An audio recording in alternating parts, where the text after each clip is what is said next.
शिजेस्तर जरासं हिंग टाकायचं. भरपूर नंतर परतवत राहायचं.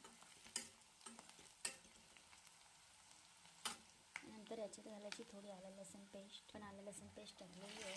तयार केला अशी परतून घ्यायची.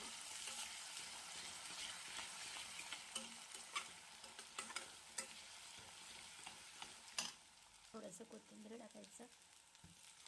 त्याला पण छान असं थोडीशी हळद, त्यामुळे आपण डाळ शिजताना पण थोडीशी घातली होती.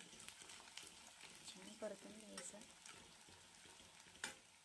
आता घालायचं लाल तिखट. तुम्हाला हवे असेल त्या तिखटाप्रमाणे. मी जरा तिखटच खातो त्यामुळे थोडंसं स्पायसी. नंतर घालायचं मीठ चवीनुसार.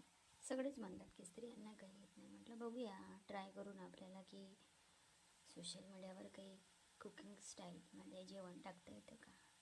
तर आता परतून घ्यायचं याला आपल्याला. आता घालायचं टमाटर. छान असं परतून घ्यायचं.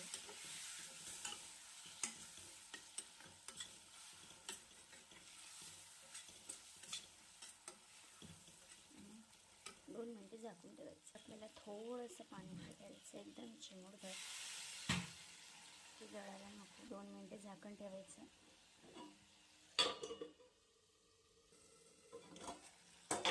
व्यवस्थित असं आपलं टमाटर शिजलेलं आहे.